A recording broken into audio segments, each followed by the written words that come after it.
was about like, could Cartel happen today if you were just starting out? Do you think, or do you appreciate those days for forming what you became? Ooh. It's a little deep. It took me forever to get there, but just answer with something. It's like, here we go, manifesto. Yeah, so a couple thoughts come to mind with that. I mean, one, I think today, like a lot of like new bands and everything, it's based off of going viral. Yeah. And I mean, you know, not to take that word literally, but I mean, viral comes and goes pretty fast, you know, just, you know, in general. But sometimes there's some staying power, but I feel like you sort of get known for like one thing and one thing only. Like, oh yeah, you do that fucking dance with that song, you know? Which is fine. I mean, I think what is important to realize, and you know, kind of to your point, so where Cartel started, where a lot of bands like Cartel started, was, you know, we've been playing together since high school, and we weren't like, I mean, yeah, we like Blink-182, right? But like Blink-182 is already in amphitheaters and starting to hit arenas and stuff. But the bands that we connected with were bands like, you know, Newfound Glory, which now they're giant, right? But like my very first like show, which scene show, was Newfound Glory, Piebald, and Saves the Day. You're part of it. Yeah. Hey, you're part of it. 100%. Piebald was the headliner on that tour. To put it in perspective, Saves the Day opened. They played a little club at Georgia Tech called Under the Couch, which you could fit like 8 or 9 under the couches in this room. It's very, very, very small. And they were like kind of the heroes that had even like, that was graduating to like something even bigger than what we experienced, because we're like booking house shows and VFWs if we're lucky.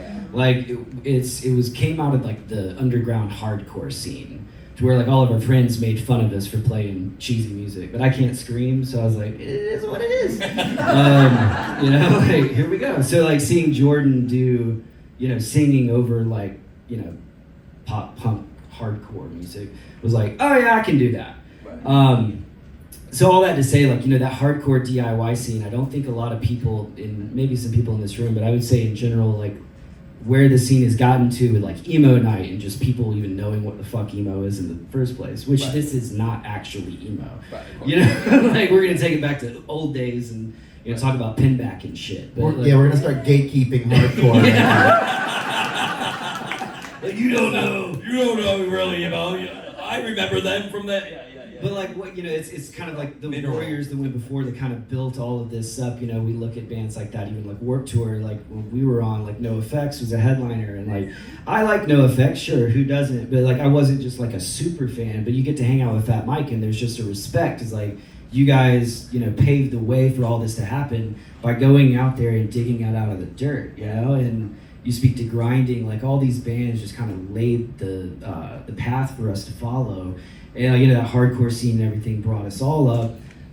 You know, Starting Line, all these old bands that just sort of, we feel more, you know, in league with those guys. I'm sure you guys have your own heroes like that kind of moved up and taught you the way. You talk about Andrew. I mean, like Andrew's very relevant now, but you know, it all kind of came from something corporate. It was also from that time period. So I think what is important to realize about all this is it was all building blocks getting to this, and it took that grind, like we never expected, just to like hit MTV and go, you know?